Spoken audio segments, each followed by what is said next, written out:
Memento mori. What, like a bullet, can undeceive? Herman Melville. Your wife always used to say to you, you'd be late for your own funeral. Remember that? Her little joke, because you were always a slob, always late, always forgetting stuff, even before the instant. Right about now, you're probably wondering if you're late for hers. You were there, you can be sure of that. That's what the picture's for, the one tacked to the wall by the door. It's not customary to take pictures at a funeral, but somebody, your doctors, I guess, knew you wouldn't remember. They had it blown up, nice and big, and stuck it right there, next to the door, so you couldn't help but see it every time you got up to find out where she was. The guy in the picture? The one with the flowers? That's you. And what you doing? You're reading the headstone, trying to figure out whose funeral you're at. Same as you're reading it now, trying to figure why someone stuck that picture next to your door. But why bother reading something that you won't remember? She's gone. Gone for good. And you must be hurting right now, hearing the news. Believe me, I know how you feel. You're probably a wreck. But give it a few minutes, maybe 10. Maybe you can even go a whole half hour before you forget. But you will forget. I guarantee it. A few more minutes, and you'll be heading for the door, looking for it all over again, breaking down when you find the picture. How many times do you have to hear the news before some other part of your body, other than that bruised brain of yours, starts to remember? Never-ending grief. Never-ending anger. Useless without direction. Maybe you can't understand what's happening. Can't say I really understand it either. Backwards amnesia. That's what the sign says. CRS disease. Your guess is as good as mine. Maybe you can't understand what happened to you. But you do remember what happened to her, don't you? The doctors don't want to talk about it. They won't answer my questions. They don't think it's right for a man in your condition to hear about those things. But you remember enough, don't you? You remember his face. This is why I'm writing to you. Futile, maybe. I don't know how many times you'll have to read this before you listen to me. I don't even know how long you've been locked up in this room already. Neither do you. But your advantage in forgetting is that you'll forget to write yourself off as a lost cause. Sooner or later, you'll want to do something about it. And when you do, you'll just have to trust me, because I'm the only one who can help you. Earl opens one eye after another to a stretch of white ceiling tiles, interrupted by a hand-printed sign taped right above his head, large enough for him to read from the bed. An alarm is ringing somewhere. He reads the sign, blinks, reads it again, then takes a look at the room. It's a white room, overwhelmingly white. From the walls and the curtains to the institutionalized furniture and the bedspread. The alarm clock is ringing from the white desk under the window with the white curtains.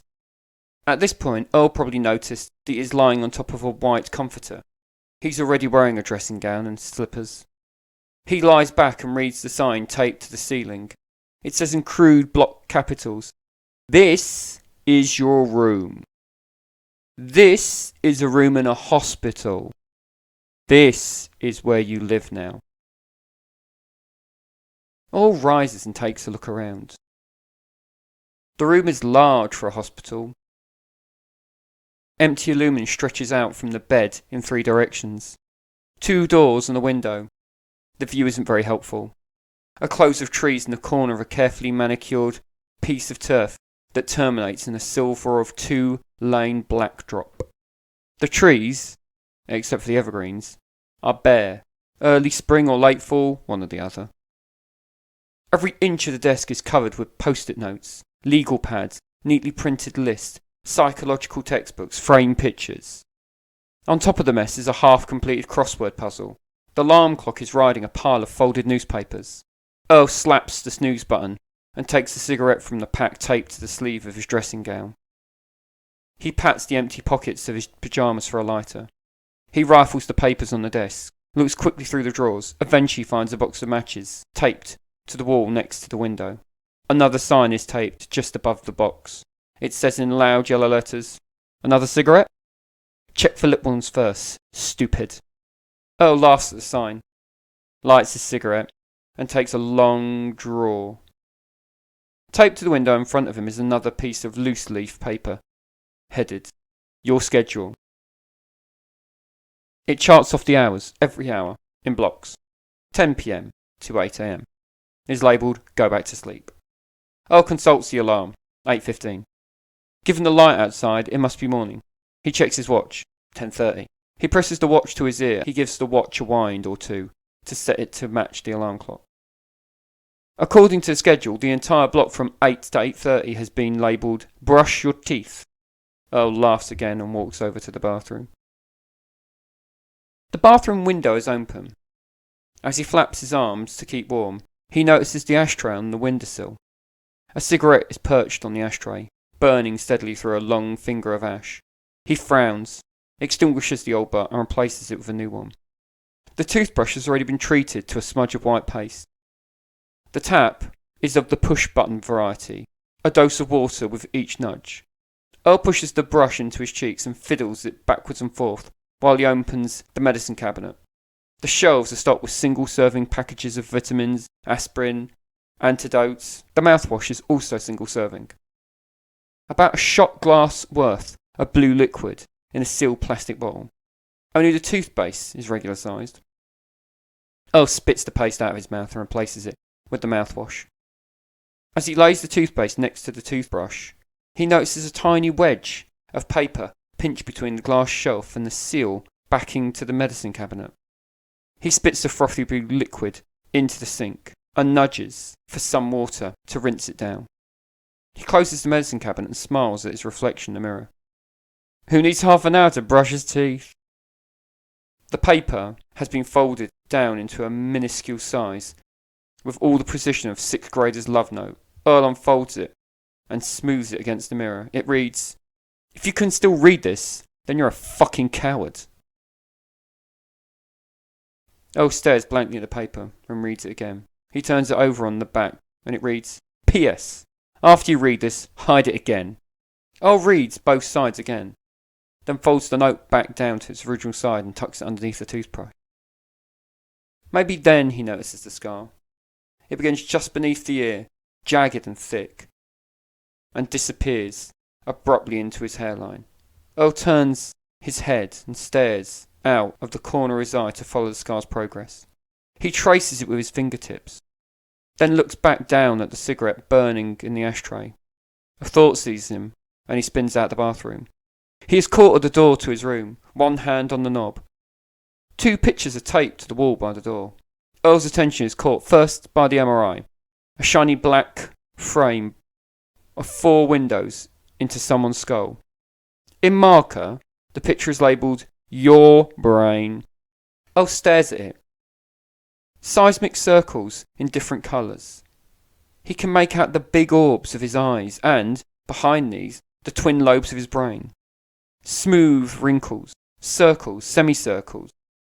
But right there in the middle of his head, circled in marker, tunnelled in from the back of his neck like a maggot into an apricot, is something different, deformed, broken, but unmistakable. A dark smudge, the shape of a flower, right there in the middle of his brain. He bends to look at the other picture. It's a photograph of a man holding flowers. Standing over a fresh grave, the man is bent over, reading the headstone.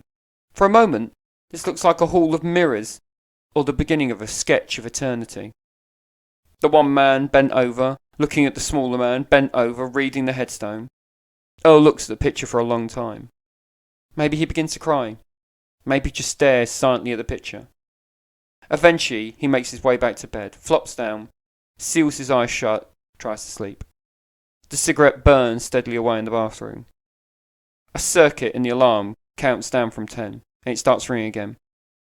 Earl opens one eye after another to a stretch of white ceiling tiles, interrupted by a hand-painted sign taped right above his head, large enough for him to read from the bed. You can't have a normal life anymore. You must know that. How can you have a girlfriend if you can't remember her name? You can't have kids, not unless you want them to grow with a dad who doesn't recognise them. Sure as hell can't hold down a job. Not too many professions out there that value forgetfulness. Prostitution, maybe. Politics, of course. No, your life is over. You're a dead man. The only thing the doctors are hoping to do is teach you to be less of a burden to the orderlies. And they'll probably never let you go home, wherever that would be. So the question is not to be or not to be, because you aren't. The question is whether you want to do something about it, whether revenge matters to you. It does to most people. For a few weeks, they plot, they scheme, they measure to get even. But the passage of time is all it takes to erode the initial impulse. Time is a theft. Isn't that what they say? And time eventually convinces most of us that forgetfulness is a virtue. Conveniently, cowardice and forgetfulness look identical at a certain distance. Time steals your nerves. If time and fear aren't enough to dissuade people from their revenge, then there's always authority, softly shaking its head and saying, "We understand." But you're the better man for letting it go, for rising above it, for not sinking to their level. And besides, says authority, if you try something stupid, we'll lock you up in a little room. But they already put you in a little room, didn't they? Only they didn't really lock it, or even guard it too carefully, because you're a cripple, a corpse, a vegetable who probably wouldn't remember to eat, or take a shit if someone wasn't there to remind you. And as for the passage of time, well, that doesn't really apply to you anymore, does it? Just the same 10 minutes over and over and over again. So how can you forgive if you don't remember to forget? You probably were the type to let it go, weren't you, before? But you're not the man you used to be. Not even half. You're a fraction. You're the 10-minute man. Of course, weakness is strong. It's a primary impulse. You'd probably prefer to sit in your little room and cry. Live in your finite collection of memories, carefully polishing each one. Half a life set behind glass and pinned to cardboard like a collection of exotic insects. You'd like to live behind the glass, wouldn't you? Preserved as aesthetic. You'd like to, but you can't, can you?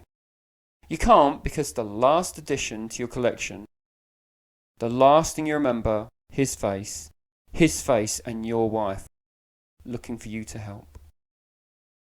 And maybe this is where you can retrieve when it's over. Your little collection.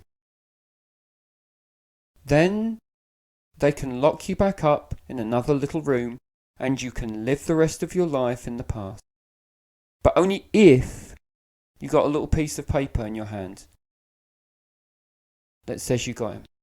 You know I'm right. You know there's a lot of work to do. But it seems impossible. But I'm sure if we all do our part, we'll figure something out. But you don't have much time. You've only got about 10 minutes. In fact, then it starts all over again. So do something with the time you've got. Earl opens his eyes and blinks into the darkness. The alarm clock is ringing. It says 3:20, and the moonlight streaming through the window means it must be early morning. Earl fumbles for the lamp, almost knocking it over in the process. Incandescent light fills the room, painting the metal furniture yellow, the walls yellow, the bedspread too. He lies back and looks up at the stretch of yellow ceiling tiles above him. Interrupted by a handwritten sign taped to the ceiling. He reads the sign 2, maybe 3 times, then blinks in the room around him. It's a bare room, institutional maybe. There is a desk over by the window. The desk is bare except for the blaring alarm clock. Earl probably notices, at some point, that he's fully clothed. He even has his shoes on under his sheets. He extracts himself from the bed and crosses to the dark. Nothing in the room would suggest that anyone lived here, or ever had, except for the odd scrap of tape stuck here and there on the wall. No pictures, no books, nothing. Through the window, he can see a full moon shining on carefully manicured glass. Earl slaps the snooze button on the alarm clock and stares a moment at the 2 keys taped to the back of his hand. He picks at the tape while he searches through the empty drawers. In the left pocket of his jacket, he finds a roll of $100 bills and a letter sealed in a bit of envelope. Cigarette butts. Nothing else. Earl absent-mindedly plays with a lump of scar tissue on his neck and moves back towards the bed. He lies down and stares up at the ceiling and the sign taped to it. The sign reads, "Get up! Get up right now. There are people who are trying to kill you." Earl closes his eyes. They tried to teach you to make lists for grade school, remember? Back when your day planner was the back of your hand. And if your assignment came off in the shower, well, then it didn't get done. No direction, they said. No discipline. So they tried to get you to write it all down somewhere more permanent. Of course, your grade school teachers would be laughing their pants wet if they could see you now. Because you've become the exact product of their organisational lessons. Because you can't even take a piss without consulting one of your lists. They were right. Lists are the only way out of this mess. Here's the truth. People, even regular people, are never just any one person with one set of attributes. It's not that simple. We're all at the mercy of the limbic system. Clouds of electricity drifting through the brain. Every man is broken into 24-hour fractions, and then again within those 24 hours. It's a daily pantomime. One man yielding control to the next. A backstage crowded with old hacks clamouring for their turn in the spotlight. Every week, every day. The angry man hands the baton over to the sulking man, and in turn to the sex addict, the introvert, the counsellor. Every man is a mob, chain gang of idiots. This is the tragedy of life. Because for a few moments of every day, every man becomes a genius. Moments of clarity, insight, whatever you want to call them. The clouds part, the planets get in the neat little line, and everything becomes obvious. I should quit smoking, maybe. Or, here's how I could make a fast million. Or, such and such is the key to eternal happiness. That's the miserable truth. For a few moments, the secrets of the universe are open to us. Life is a cheap parlour trick.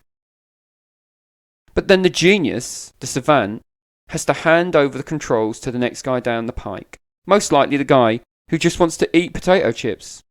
And the insight and brilliance and salvation are all entrusted to a moron. Or a Hinduist. Or a neptomaniac. The only way out of this mess, of course, is to take steps to ensure that you can control the idiot that you become. To take your chain gang hand in hand and lead them. The best way to do this is with a list. It's like a letter you write to yourself, a master plan drafted by the guy who can see the light, made simple enough for the rest of the idiots to understand. Follow steps 1 through 100. Repeat as necessary. Your problem is more acute, maybe, but fundamentally the same thing. It's like that computer thing, the Chinese room. You remember that? One guy sits in a little room, laying down cards with letters written on them in a language he doesn't understand, laying them down one letter at a time, in a sequence according to someone else's instructions. The cards are supposed to spell out a joke in Chinese. The guy doesn't speak Chinese, of course. He just follows his instructions. There are some obvious differences in your situation, of course. You broke out of the room they had you in. So the whole enterprise has to be portable. And the guy giving the instructions, that's you too, just another version of you. And the joke you're telling, well, it's got a punchline. I just don't think anyone's going to find it very funny. So that's the idea. All you have to do is follow your instructions. Like climbing a ladder or descending a staircase. One step at a time, write down the list, simple. And the secret, of course, to any list, is to keep it in a place where you're bound to see it. He can hear the buzzing through his eyelids, insistent. He reaches out for the alarm clock, but he can't move his arm. Earl opens his eyes to see a large man bent double over him. The man looks up at him, annoyed, then resumes his work. Earl looks around him. Too dark for a doctor's office. Then the pain flooding his brain, blocking out the other questions. He squirms again, trying to yank his forearm away. The one that feels like it's burning. The arm doesn't move. But the man shoots him another scowl. Earl adjusts himself in the chair to see over the top of the man's head. The noise and the pain are both coming from a gun in the man's hand.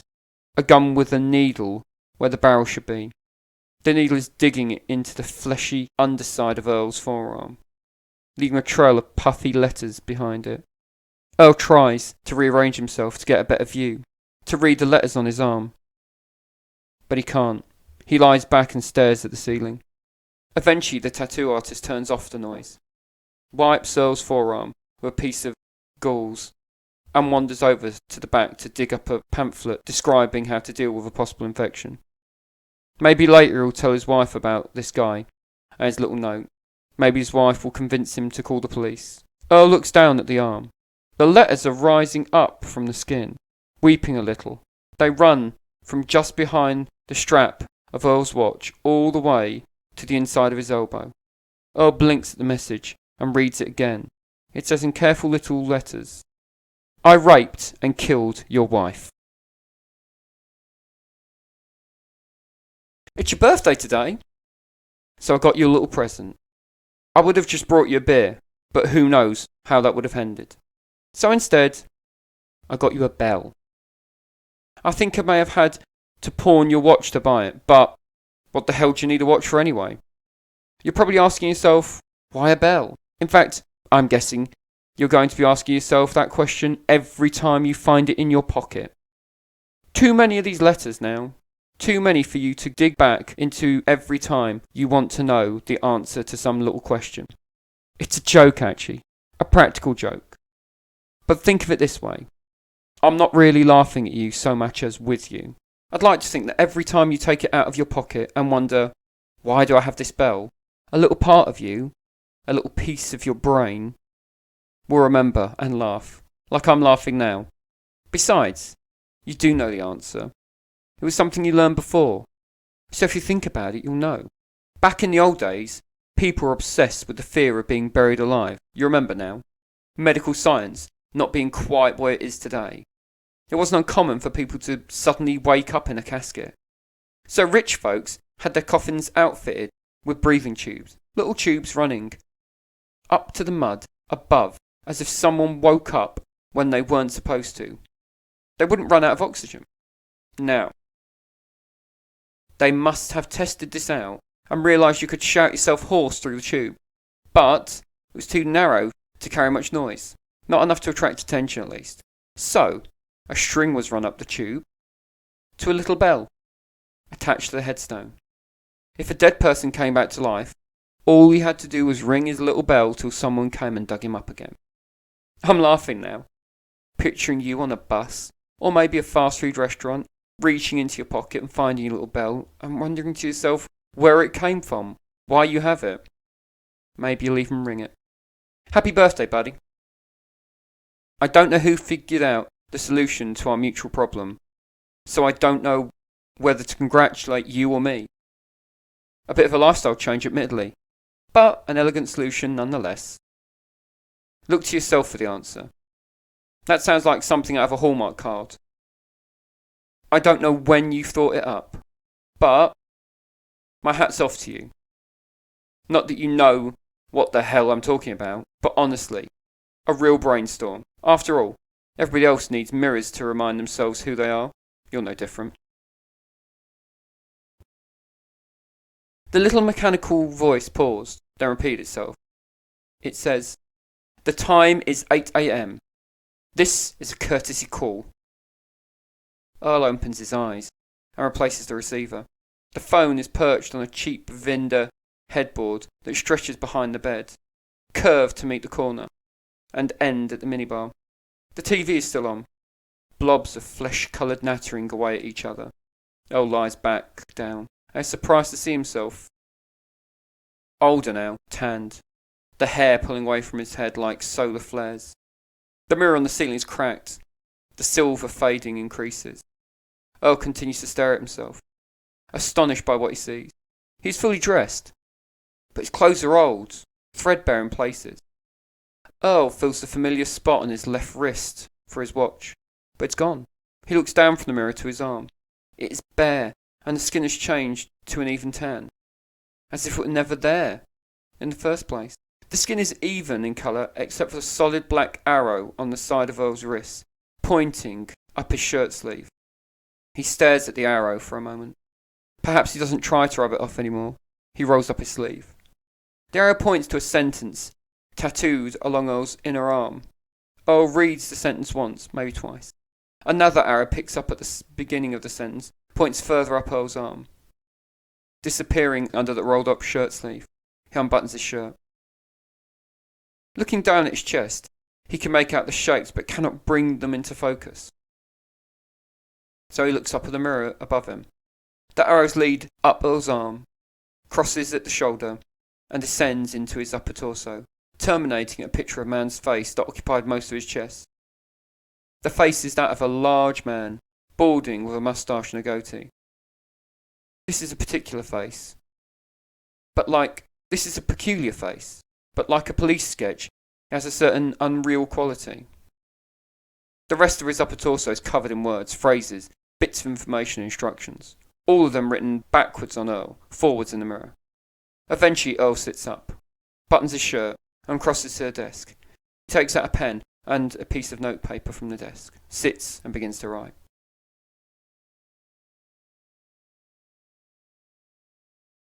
I don't know where you'll be when you read this. I'm not even sure if you'll bother to read this. I guess you don't need to. It's a shame, really, that you and I will never meet, but, like the song says, by the time you read this note, I'll be gone. We're so close now. That's the way it feels. So many pieces put together, spelled out. I guess it's just a matter of time until you find him. Who knows what we've done to get here? Must be a hell of a story. If only you could remember any of it. Guess it's better you can't. I had a thought just now. Maybe you find it useful. Everybody's waiting for the end to come. But what if it's already passed us by?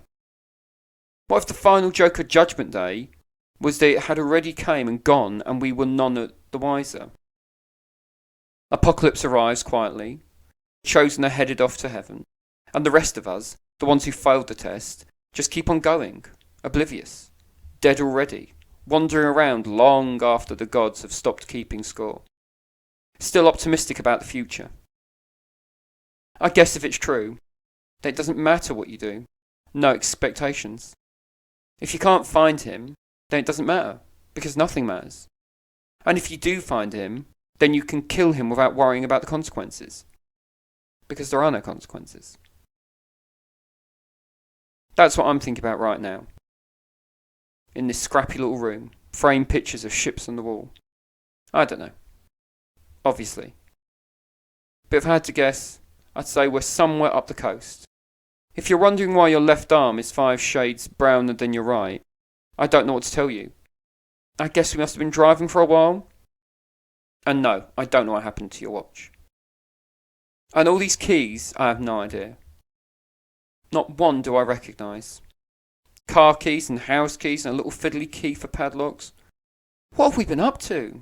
I wonder if you'll feel stupid when you find him tracked down by a 10-minute man, assassinated by a vegetable. I'll be gone in a moment. I'll put down the pen, close my eyes, and then you can read this through if you want.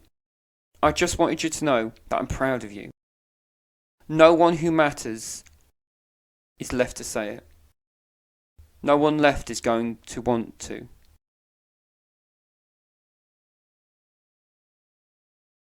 Earl's eyes are wide open, staring through the window of the car.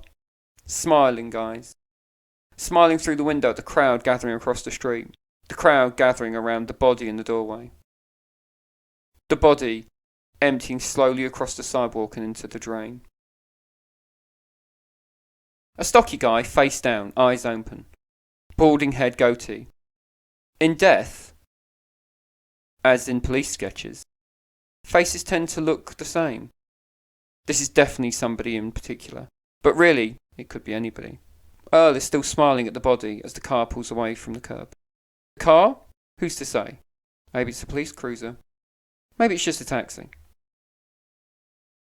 As the car is swallowed into traffic, Earl's eyes continue to shine out into the night, watching the body until it disappears into the circle of concerned pedestrians.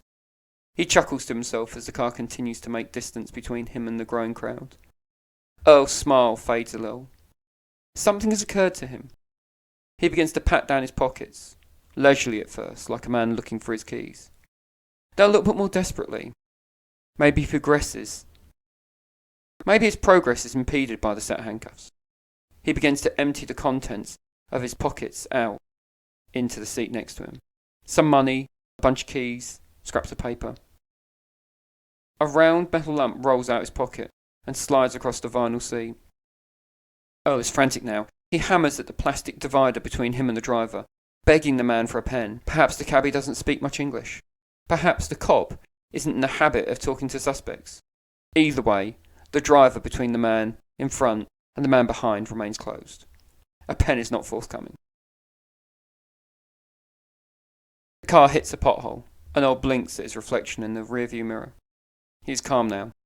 The driver makes another corner, and the metal lump slides back over and rests against Earl's leg with a little jingle. He picks it up and looks at it, curious now. It's a little bell. A little metal bell. Inscribed in it are his name and a set of dates. He recognises the first one, the year which he was born, but the second date means nothing to him, nothing at all. As he turns the bell over in his hand, he notices the empty space on his wrist, where his watch used to sit. There's a little arrow there, pointing up his arm. Earl looks up at the arrow and begins to roll up his sleeve. You'd be late to your own funeral, she'd say, remember? The more I think about it, the more trite that seems. What kind of idiot, after all, is any kind of rush to get to the end of his own story? And how would I know if I were late anyway? I don't have a watch anymore. I don't know what we did with it. What the hell do you need a watch for anyway? It was an antique. Dead weight tugging at your wrist. Symbol of the old you. The you that believed in time. No, scratch that. It's not so much that you've lost your faith in time as that time has lost its faith in you. And who needs it anyway? Who wants to be the one of those saps living in the safety of the future? In the safety of the moment after the moment in which they felt something powerful? Living in the next moment in which they feel nothing? Crawling down the hands of the clock, away from the people who did unspeakable things to them, believing the lie that time will heal all wounds, which is just a nice way of saying that time deadens us. But you're different. You're more perfect. Time is 3 things for most people, but for you, for us, just one. A singularity. One moment. This moment. Like you're the centre of the clock. The axis on which the hands turn. Time moves about you, but never moves you. It has lost the ability to affect you. What is it they say? That time is theft? But not for you. Close your eyes and you can start all over again. Conjure up the necessary emotion, fresh as roses. Time is an absurdity, an abstraction. The only thing that matters is this moment a million times over. You have to trust me. If this moment is repeated enough, if you keep trying, and you have to keep trying, eventually you will come across the next item on your list. The end.